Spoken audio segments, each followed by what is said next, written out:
నమస్కారం. ప్రాయోజిత కార్యక్రమం రుద్రాక్షకు స్వాగతం. రుద్రాక్షలు పవిత్రమైనవి, శక్తివంతమైనవి, మహిమాన్వితమైనవి. అలాంటి రుద్రాక్షలు ధరించడం వల్ల అనుకున్న పనులు నెరవేరుతాయా? ఎలాంటి కష్ట నష్టాలు రావా? అడ్డంకులు తొలగిపోతాయా? అసలు రుద్రాక్ష ప్రాముఖ్యత ఏంటి అనే విషయాలు ఈ కాలంలో చాలా మందికి తెలియదు. అలాంటి రుద్రాక్షలకు సంబంధించిన పూర్తి వివరాలు మనకు తెలియచేయడానికి ప్రముఖ రుద్రాక్ష నిపుణులు, వేద గణిత శాస్త్రవేత్త, ఎన్నో జాతీయ అంతర్జాతీయ అవార్డ్స్ గ్రహీత డాక్టర్ పాండురంగారావు గారు మన స్టూడియోలో ఉన్నారు. వారిని అడిగి పూర్తి వివరాలు తెలుసుకుందాం. ఓం నమః శివాయ. ఓం నమః శివాయ. ఒక మంచి మోటివేషనల్ స్టోరీతో మన ప్రోగ్రామ్ స్టార్ట్ చేద్దామా? ఎస్. సరే, ఒక వేటగాడు వేటాడదాము, వేటలో నిష్ణాతుడు. అతనికి వేటలో తెలియంది లేదు, చేతిరిగిన వేటగాడుగా పేరుగాంచినవాడు. తన వంశపారంపర్యంగా ఇదే పని. సరే, నడి వయస్కుడు అయ్యాడు, ఎంతో అనుభవం ఉండి ఉంటుంది. ఒకరోజు వేటాడదామని ఒక అడవిలోకి ఒక విచిత్రమైన పక్షి వచ్చింది, దాన్ని పట్టుకుందామని అనుకుంటాడు. ఆ అడవిలోకి వెళితే అదే అడవిలో ఒక స్వామీజీ కుటీరం వేసుకొని ఉంటాడు. సరే, ఇతను వేటాడడానికి వెళ్ళి దాహం వేసి ఆ స్వామీజీ దగ్గరికి వెళ్ళి తలుపు కటకటాయిస్తాడు. స్వామి లోపల నుంచి వస్తారు. ఏం కావాలి అంటే, దాహం వేస్తోందండి, మీ దగ్గర ఏమైనా మంచినీళ్ళు తాగేదానికి ఉందా స్వామి అని అడిగితే, దాందే ఉంది నాయన అని మంచినీళ్ళు దాహంకి ఇస్తాడు. ఇస్తే, మీరు ఇక్కడ ఏం చేస్తున్నారు అంటే, నువ్వెవరు బాబు అని అడుగుతా. నేను ఒక వేటగాడిని. చేయి తిరిగిన వేటగాడు అంటారు. నా వేటకి తప్పించుకోవడం అనేది ఎవరు ఉండరు. ఎలాంటి జంతువునైనా వేటాడతాను, ఎలాంటి పక్షినైనా పట్టుకోగలుగుతాను, అంత నేర్పరి. అంటే, అలాగా బాబు, మరి మీరెవరు అని అడుగుతాను. నేను ఒక రకమైన వేటగాడినే బాబు. నీ వేట వేరు, నా వేట వేరు. నువ్వు చూసే వేట వేరు, నువ్వు చూసే జంతువులు పక్షులు ఇవే. నా వేట వేరు. అంటే మీ వేట ఏమిటి అని అడుగుతాను. నేను ఒక వ్యక్తి కోసం ఆయన గురించి చూస్తున్నాను, ఆయన దొరుకుతాడేమో అని నాకు అవకాశం ఉన్నప్పుడల్లా ఇదే పని చేస్తుంటాను. ఇప్పుడు కూడా వచ్చింది దీనికోసమే, ఇది పట్టుకోవడం కోసమే. అంటే ఎలా ఉంటుంది ఆ వేట అంటే చెప్తాడు. ఆయన నీలం రంగులో ఉంటాడు, నెత్తి మీద కిరీటం పెట్టుకుంటాడు, చేతిలో మొరలు ఉంటుంది, గుర్తు తెచ్చుకుంటాడు, పరవశించిపోతుంటాడు చెబుతూ. తనకు కావాల్సింది గుర్తు చేసుకొని పరవశించిపోతుంటాడు, వర్ణిస్తూ ఉంటాడు. కస్తూరి తిలకం లలాట పలకే వక్షస్థలే కౌస్తుభం నాసాగ్రే నవమౌతికం కర్తలే వేణుం కరే కంకణం సర్వాంగే కరిచందనం చకలసం కంఠేశ ముక్తావళిం గోపశ్రీ పరివేక్షితో. అవన్నీ గుర్తొస్తాయి. మొత్తం ఈ శ్లోకం గుర్తొస్తుంది. పైనుంచి కింద దాకా ఈ వర్ణన గుర్తు చేసుకుంటాడు. ఇంతటి గొప్పగా ఉంటాడు, ఇంతటి అందగాడు, ఇంత పరిపూర్ణం కలిగినటువంటి వాడు, ఇది నా టార్గెట్, ఇది నా వేట. అంటే ఈ పోలికలతో ఉన్నది నీకు కావాలి, మరి ఎందుకు తెచ్చుకోలేదంటే, నా వయసు అయిపోయింది కానీ ఆయన దొరకట్లేదు. సరే, నువ్వు బాధపడకు, ఖచ్చితంగా నాకు దొరకకుండా ఉండడు, నాకంటే శక్తివంతుడు ఎవడు ఉండడు, నేను వేటాడి తీసుకొచ్చి నీకు అందజేస్తాను అంటే నవ్వుకుంటాడు ఆయన. లేదు, నేను చూరు తెప్పిస్తాను, నువ్వు చెబుతూనే ఏడు చేస్తున్నావు, బాధపడిపో అంటే తన్మయత్వంలో కళ్ళ నీళ్ళు కారుతున్నాయి. అంత బాధపడక పెద్ద ఆయన, నీకు తెచ్చే వరకు, నీ వేట తెచ్చిచ్చే వరకు నేను పచ్చి మంచినీళ్ళు కూడా ముట్టను, నువ్వు అంతగా ఏడవక్కర్లేదు. ఏడుస్తున్నది బాధతో అనుకుంటాడు తీరు, తన్మయత్వంలో కళ్ళ నీళ్ళు వస్తున్నాయి. నీ వేట నీకు అందించే వరకు పచ్చి మంచినీళ్ళు కూడా తాగను, నువ్వేం బాధపడక్కర్లేదు అంటాడు. నాకు నీళ్ళు ఇచ్చావు కదా, నీకు సాయం చేస్తాను. సరే, వెళతాడు. వెళ్ళి ఎలాగైనా ముందా పెద్ద ఆయన వేట తీసుకొచ్చి ఇచ్చేద్దాం అనుకుంటాడు. చెట్టు మీద కూర్చుంటాడు, కింద వల పన్నుతాడు, చూస్తాడు. అలాగా కళ్ళు ఆర్పకుండా చూస్తూనే ఉంటాడు. సాయంత్రం అయింది. అసలు తాను చెప్పిన పోలికలతో ఎక్కడ ఏం కనిపించట్లేదు, అటు నుంచి రావట్లేదు. సరే, ఆ రోజు రాత్రి కూడా అలాగే చూస్తున్నాడు. తెల్లవారింది. ఇక కొంచెం నీరసం స్టార్ట్ అవుతోంది. మొదటి రోజు గడిచింది, అలాగే ఉన్నాడు కదలకుండా. రెండో రోజు, 3 రోజులు అయ్యేసరికి ఇక శరీరంలో సత్తువ ఏమీ లేదు. అయినా పట్టుదల వదలట్లేదు. అలాగే చూస్తున్నాడు. ఇక పూర్తిగా నీరసం, కళ్ళు మూతలు పడిపోతాయి అనుకున్నట్టు, కింద పడిపోతాడేమో చెట్టు మీదకి అనుకునే టైంలో టార్గెట్ వస్తుంది అట్టించి. నీలమేఘశ్యాముడు కిరీటం ధరించి చేతిలో మురళి ధారణ చేసి చక్కగా అటు నుంచి కదిలి వస్తుంటే, వచ్చింది దొరికాడు అని చెప్పి అనుకుంటే సరిగ్గా వల్ల వచ్చి పడిపోయాడు. ఆ అమ్మ దొరికిందని చెట్టు మేంచి కిందకి దూకి ఆ వలని చేతితో పట్టుకొని గట్టిగా మళ్ళీ పారిపోకుండా ఈడ్చుకుంటా ఏమో వచ్చాడో ఆడుకోకుండా పడ్డాడో తీసుకుంటూ భుజాన్ని అది వేసుకుంటూ ఈడ్చుకుంటూ ఆ పెద్ద ఆయన దగ్గరికి వెళ్ళి తలుపు కొడతాడు.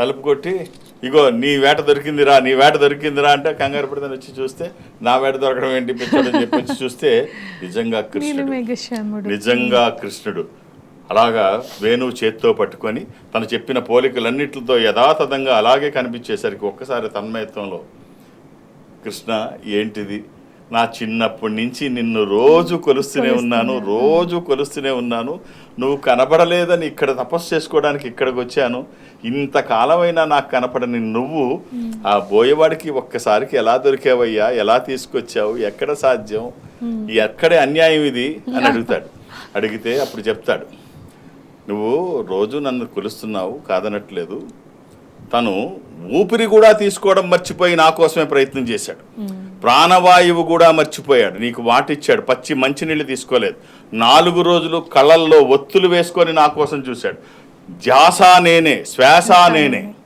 తన మస్తిష్కంలో నేనే తన శరీరంలోని నేనే అన్నీ నేనే అక్కడ కేంద్రీకరించి నాకై వీక్షిస్తూ ఉంటే నేను కనిపించకపోతే అంతకంటే అన్యాయం ఏమైనా ఉంటుందా నువ్వు అప్పుడప్పుడు మాత్రమే చూసావు తన ప్రాణం అలా పెట్టి చూశాడు కాబట్టి నిస్వార్థమైనటువంటి ప్రేమలో ప్రార్థనలో కోరికలో నేను ఉంటాను స్వార్థరహితమైనటువంటి దాంట్లో మాత్రం నేను ఖచ్చితంగా ఉంటాను కాబట్టి భగవంతుని ప్రార్థించేటప్పుడు అన్యదా శరణం నాస్తి ఇంకేమీ నాకు లేదు నువ్వు తప్ప దిక్కు అని చెప్పి కోరుకోండి ఖచ్చితంగా ఆయన ఇలాగే ఉంటారు. చాలా గొప్ప కథ చెప్పారు చాలా బాగుంది గురుగారు. నెక్స్ట్ జానకమ్మ గారు కర్నూలు నుంచి ఉన్నారు. నమస్తే అండి గురువు గారు ఉన్నారు మాట్లాడండి అమ్మా. అమ్మా ఓం నమ శివాయ. ఓం నమ శివాయ గురుగారు. అమ్మా డేట్ ఆఫ్ బర్త్ మా బాబు గురించి చెప్తున్నా గురుగారు. అమ్మా డేట్ ఆఫ్ బర్త్ ఇవ్వండి అమ్మా.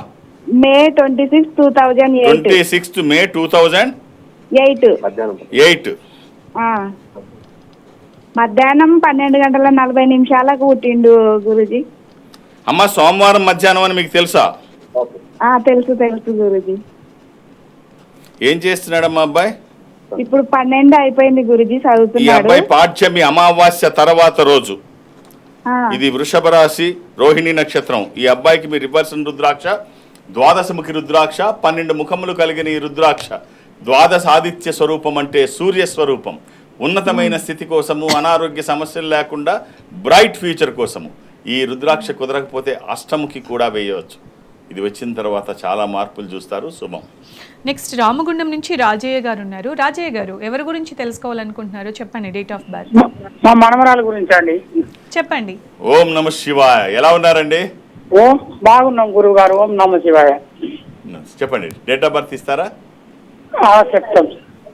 1వ తారీఖు 10వ నెల 2014. చిన్నపిల్లలకి వీళ్ళకి డేట్ ఆఫ్ బర్త్ అక్కర్లేదండి. ఇప్పుడు ఇంకా 8th క్లాసే కదా. 8th క్లాసే కదా. 8th class. హలో అమ్మా ఇప్పుడు 8వ తారీఖు 8 పూర్తయి 9లోకి వచ్చాడా?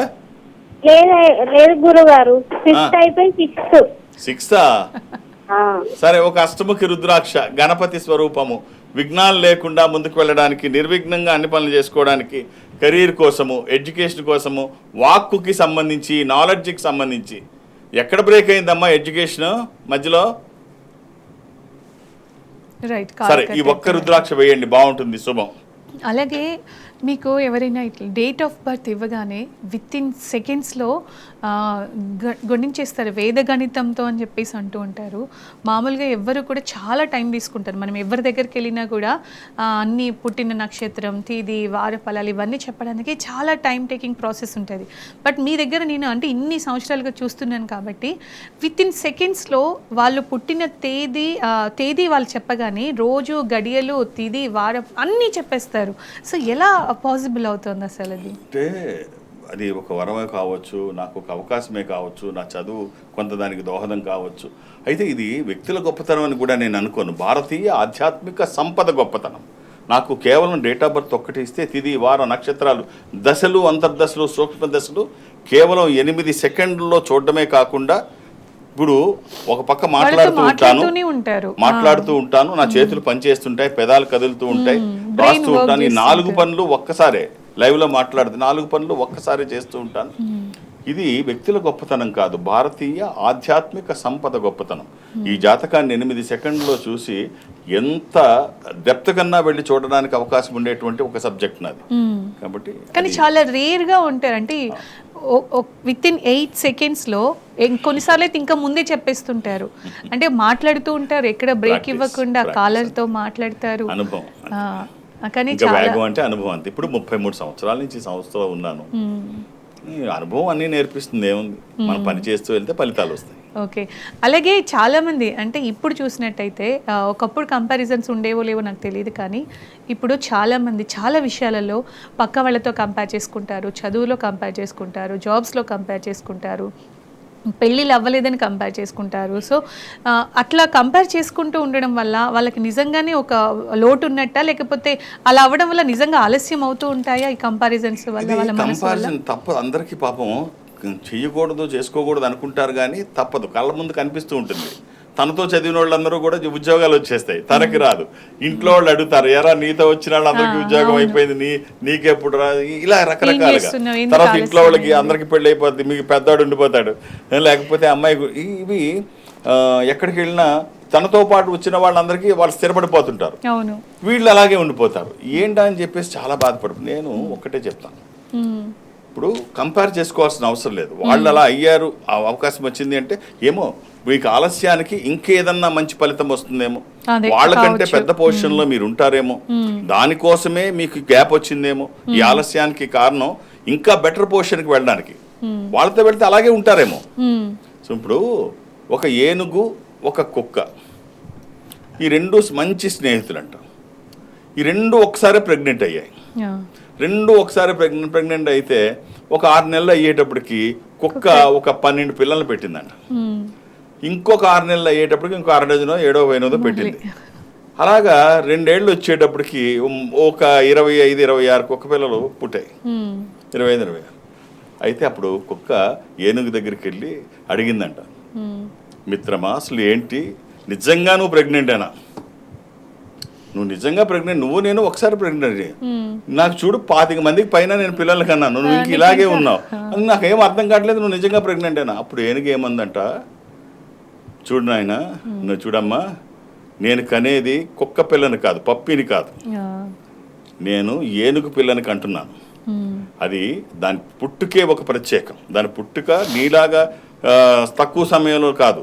నేను 2 సంవత్సరాలు అంటే 22 months, దాని 22 months నా పిల్ల పుట్టినప్పుడు అది ఏనుగు పిల్ల, పప్పి కాదు. అది భూమి మీద పడినప్పుడు భూమి కూడా ఫీల్ అవ్వాలి.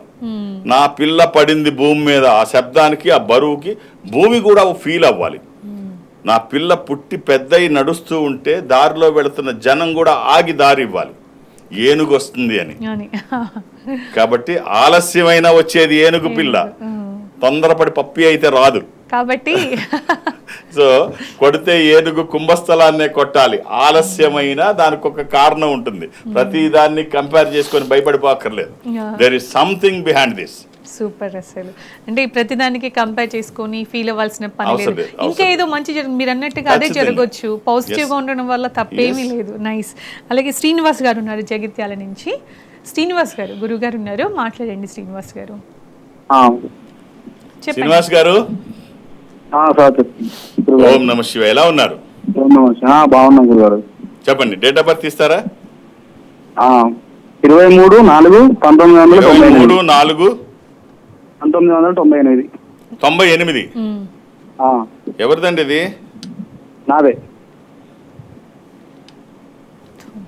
గురువారం బేస్తవారం పుట్టినట్టు తెలుసా? అవునవును, బేస్తవారం. ఏం చేస్తున్నారు మీరు?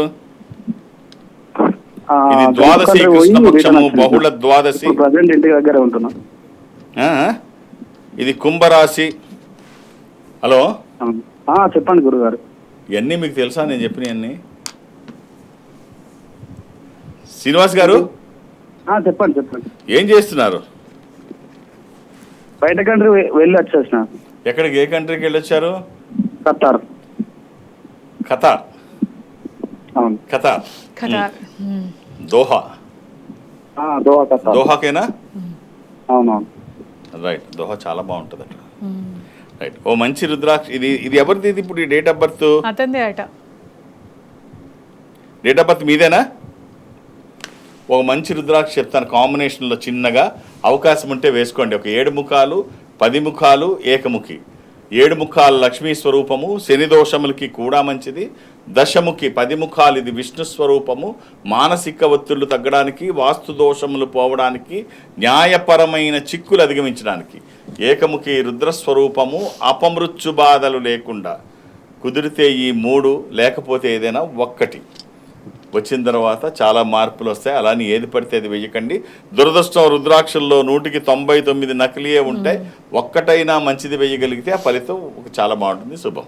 రైట్. మరో కాలర్ మురళీ గౌడ్ గారు సికింద్రాబాద్ నుంచి. నమస్తే అండి మురళీ గౌడ్ గారు, మాట్లాడండి. గురువు గారు ఉన్నారు. హలో హలో హలో హలో చెప్పండి, చెప్పండి. మాట్లాడండి. సార్ శుభోదయం సార్. మురళి గారు, హలో సార్, శుభోదయం సార్. ఏంటండి? మీ వాయిస్ వినిపించట్లేదండి. శుభోదయం సార్. శుభోదయం, గుడ్ మార్నింగ్. యా, శుభోదయం. నా పేరు మురళీ గౌడ్ సార్. మురళీధర్ గారు, డేట్ ఆఫ్ బర్త్? నా date of birth December 26, 26 December 6 sir, 1986 sir. 1986. అవును సార్. ఏం చేస్తున్నారు మురళి గారు? ఇప్పుడు బిజినెస్ సార్. మీరు శుక్రవారం పుట్టినట్టు తెలుసా మీకు? తెలుసు ఫ్రైడే. సార్. అవును సార్.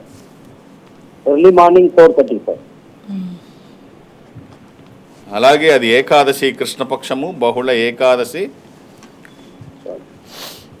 ఇది తులారాశి. మీరు వేసుకోవడానికి ఏకాదశముఖి రుద్రాక్ష 11 ముఖాలు 7 ముఖాలు ఏకముఖి. కుదిరితే 3 వేయండి.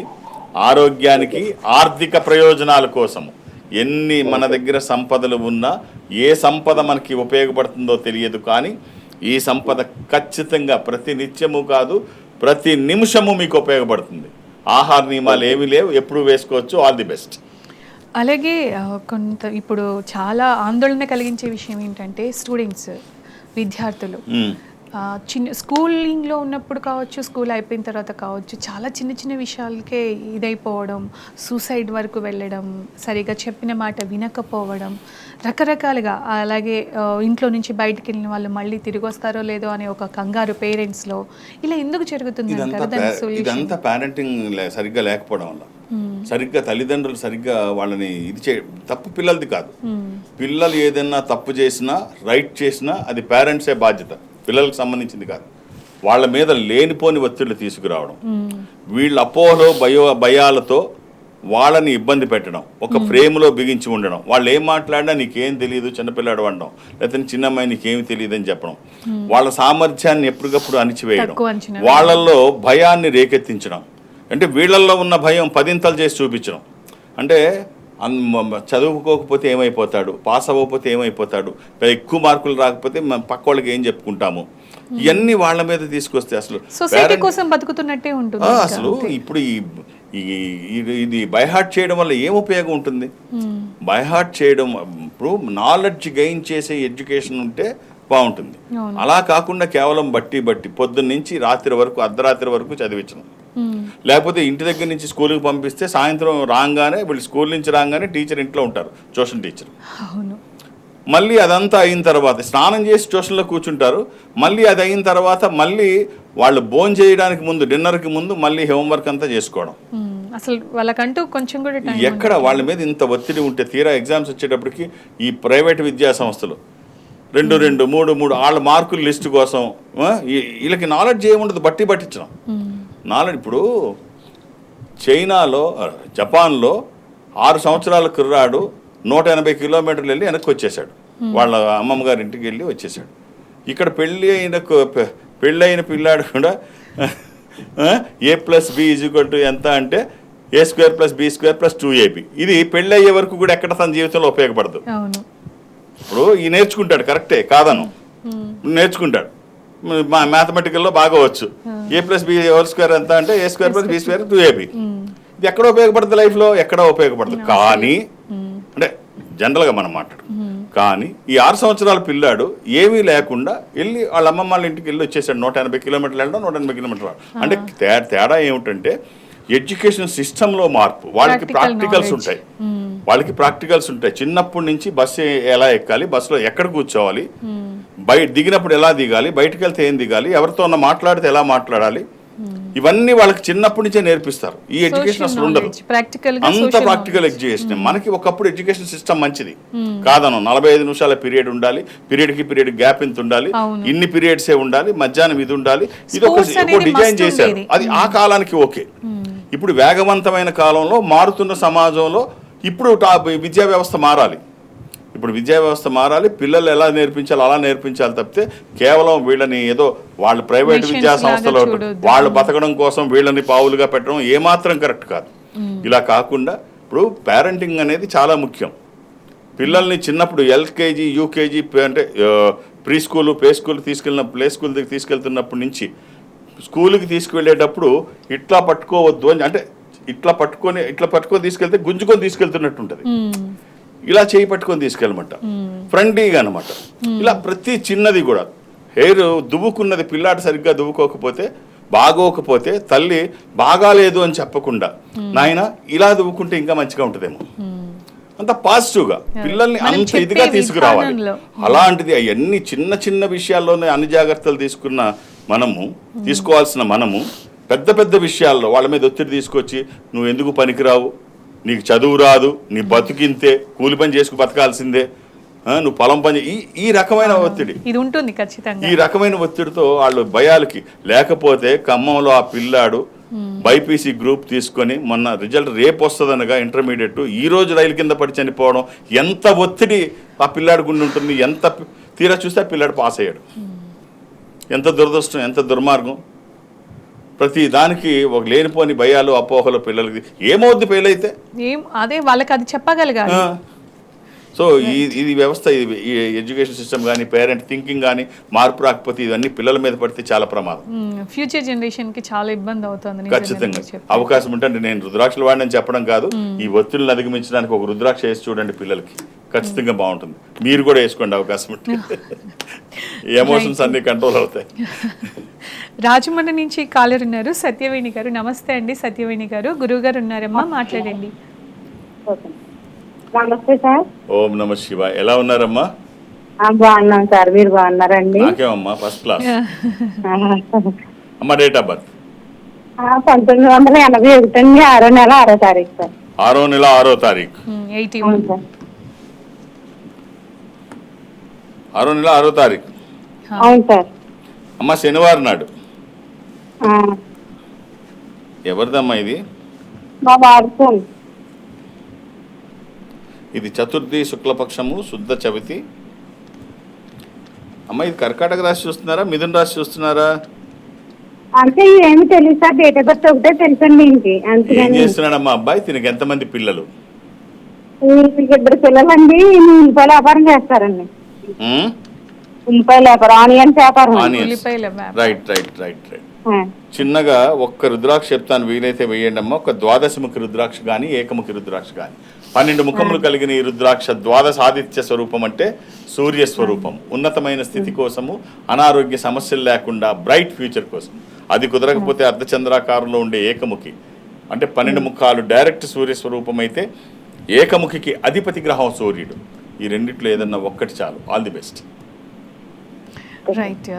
అలాగే మీరు ఎక్కడెక్కడ అవైలబుల్గా ఉంటారు, మీ పర్యటన డీటెయిల్స్ అవన్నీ చెప్తారు ఒకసారి? అంటే ఇది ప్రపంచవ్యాప్తంగా ఈ సంస్థ ఉంటుంది. జనరల్గా నాకు ఎక్కడికి వెళ్ళడానికి అవకాశం లేకపోయినా ఏదో ఒక వారానికి ఒక్కసారి ఏదో బ్రాంచ్కి వెళ్ళడం, ఇది ఒక సాంప్రదాయంగా కొనసాగుతుంది. కాలర్ లైన్లో ఉన్నారు స్వాతి గారు. నమస్తే అండి స్వాతి గారు. నమస్తే అండి. ఎవరి గురించి తెలుసుకోవాలనుకుంటున్నారమ్మా? గురువు గారు ఉన్నారు, మాట్లాడండి. అమ్మా date of birth? 28 January 19th జనవరి 95 అండి. 1995. అమ్మా ఇది బుధవారము? అవునండి. ఏకాదశి శుక్లపక్షము? అవునండి. ఇది ధనుర్రాశి మూలా నక్షత్రము? అవునండి. అమ్మా ఇది అబ్బాయిదా? అవునండి. ఈ అబ్బాయి ఇప్పుడు విదేశాల్లో ఉన్నాడా? అవునండి. ఎందుకంటే ఇప్పుడు ఖచ్చితంగా విదేశాల్లో ఉండాలి. అవునండి. అవునండి. రైట్. ఈ అబ్బాయికి ఒక రుద్రాక్ష చెప్తాను, వీలైతే వేయండి. ఇది త్రయోదశముఖి రుద్రాక్ష, ఇంద్ర రుద్రాక్ష, రూలింగ్ రుద్రాక్ష, కమాండింగ్ రుద్రాక్ష. అనుకున్నది సాధించడానికి, సంకల్పం సిద్ధించడానికి, కోరికల సాఫల్యం కోసం జాతకపరంగా అవసరమైంది కూడా త్రయోదశి. All the best. నైస్. అసలు అది చూసి వాళ్ళు ఎక్కడున్నారో కూడా చెప్పేస్తున్నారు. నిజంగా అద్భుతం. ఫైనల్గా ఏం చెప్తారంటే పర్యటన డీటెయిల్స్ కావచ్చు, మిగతా విషయాలు కావచ్చు. మీరు ఎక్కడైనా ఈ సంస్థకి దగ్గరగా ఉంటే, ఈ సంస్థ ప్రపంచవ్యాప్తంగా ఉంటుంది. నేను దక్షిణ భారతదేశం నేను అటెండ్ అవుతాను సౌత్ ఇండియాలో ఈ సంస్థకి దగ్గరగా మీరు ఎక్కడైనా ఉంటే, అది బెంగళూరు కావచ్చు, ఖమ్మం కావచ్చు, నిజామాబాద్ కావచ్చు, చెన్నై కావచ్చు, ఎక్కడైనా మీరుంటే, అది కాకినాడ కావచ్చు, మీరు అక్కడికి వెళితే మా వాళ్ళు ఒక స్పెషల్ స్క్రీన్ ముందు మిమ్మల్ని కూర్చోబెడతారు. అటు మీరుంటారు, ఇటు నేను, ఎదురుబదురుగా నాతో డైరెక్ట్గా కలిసినట్టే మనం మాట్లాడుకోవచ్చు. మీరు ఈ సంస్థ దగ్గరగా ఎక్కడుంటే మీరు అక్కడికి వెళ్ళండి. వాళ్ళు మాట్లాడాలని అనుకుంటే, నేను దక్షిణ భారతదేశంలో నేను ఎక్కడి నుంచి అయినా మాట్లాడే ప్రయత్నం చేస్తాను. సో మీకు ఈజీగా ఖమ్మం కానీ, నిజామాబాద్ కానీ ఎక్కడికైనా వెళితే నాతో మాట్లాడాలనుకుంటే మాట్లాడవచ్చు. రైట్ గురుగారు, ఒక మంచి మోటివేషనల్ స్టోరీతో పాటుగా అలాగే లైఫ్లో ఉపయోగపడే విషయాలు చాలా చెప్తుంటారు. రుద్రాక్షలకు సంబంధించి ఎవరికి ఏది సూట్ అవుతుంది, నకిలీలకు మోసపోకుండా ఎలా ఉండాలి, చాలా బాగా చెప్పారు. Thank you so much. ఓం నమః శివాయ.